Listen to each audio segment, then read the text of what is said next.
नमस्कार. आजची आपली रेसिपी आहे हराभरा कबाब. त्यासाठी लागणारं साहित्य आणि कृती आपण आता बघणार आहोत.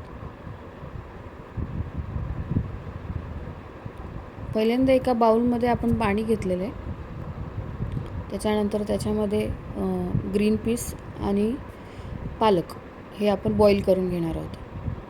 तर ते बॉईल केल्यानंतर त्याच्यामध्ये स्टफिंगचं जे आपलं मटेरियल आहे ते हे सगळं आहे. पनीर, लसूण, अद्रक, मिरची, हळद, लाल तिखट, हिंग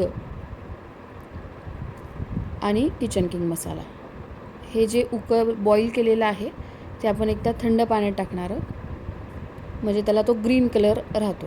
आता हे मिक्सरमधून ग्राइंड करणार आहोत. ग्राइंड करताना त्याच्यामध्ये आपण लसूण आणि आलं टाकणार आहोत आणि मिरची टाकणार आहोत, पनीर टाकणार आहोत,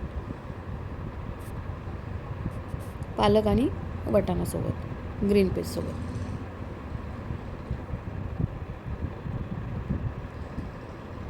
टोटली हेल्दी हराभरा कबाब आपला होणार आहे. हे मिक्स केल्यानंतर आपली ही पेस्ट तयार झाली. त्या पेस्टमध्ये आपल्याला हळद, लाल तिखट, हिंग, मीठ आणि किचन किंग मसाला टाकायचा आहे. आणि त्याचं बाइंडिंग येण्यासाठी आपण राईस फ्लॉवर यूज केलेला आहे.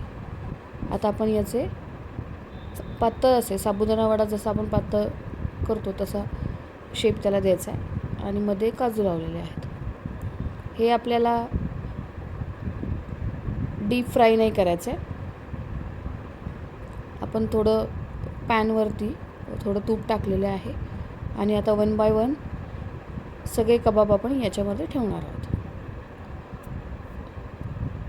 100% हेल्दी ही रेसिपी आहे.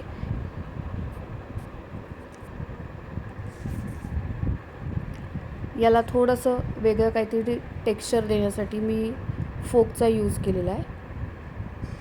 तुम्ही वेगवेगळे शेपर मिळतात ते शेपर पण यूज करू शकतात कबाबसाठी, पण जनरली आपण हराभरा कबाब सर्कल शेपमध्येच बघतो, म्हणून मग सर्कलच ठेवलेला आहे. थोडंसं त्याला टेक्स्चर येण्यासाठी फोक यूज केलेला आहे.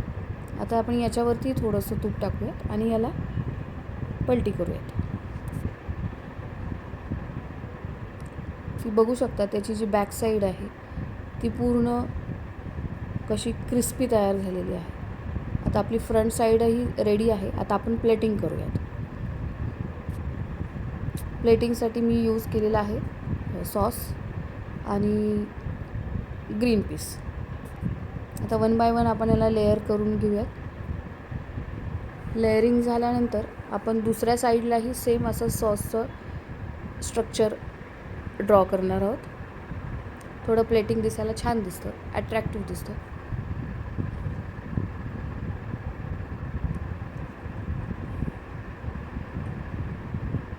आता आपण ग्रीन पीसचा यूज करूया थोडा.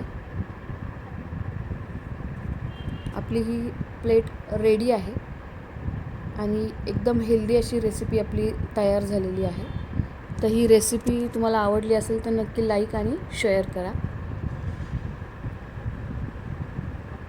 आणि आणखी कुठली रेसिपी तुम्हाला बघायला आवडेल त्यासाठी तुम्ही कमेंटही करा.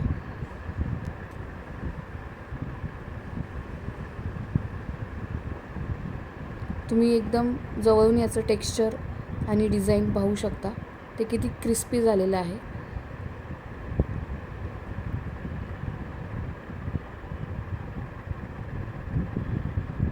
थँक्यू.